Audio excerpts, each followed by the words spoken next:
កាលពីព្រេងនាយមានហ្វូងសត្វសេជាច្រើនរស់នៅក្នុងព្រៃដ៏ជ្រៅមួយយ៉ាងមានសេចក្តីសុខនិងសុភមង្គលក្រៃលែងក្នុងចំណោមនោះមានកូនសេកមួយដ៏ល្អសប្បុរស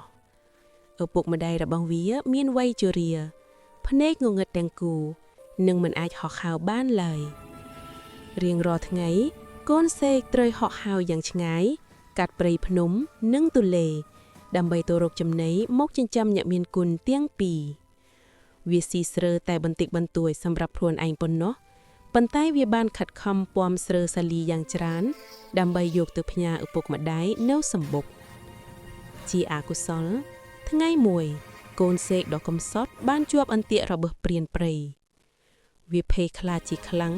ប៉ុន្តែវាកាន់តែបារម្ភពីឪពុកម្ដាយដែលរងចាំព្រានព្រៃបានសួរថាហេតុអ្វីបានជាឯងលោភលន់ម្លេះស៊ីឆ្អែតហើយម្ដេចក៏នៅពំយកទៅទៀតកូនសេកក៏យំរៀបរាប់ទាំងក្តុកក្តួលឮបែបនេះព្រានព្រៃមានចិត្តអាណិតយ៉ាងខ្លាំងហើយក៏ដោះលែងវាវិញ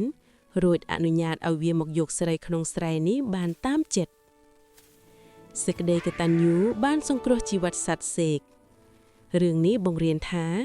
ការដឹងគុណឪពុកម្ដាយនឹងនាំមកនូវសេចក្តីសុខនិងការការពារពីគ្រោះថ្នាក់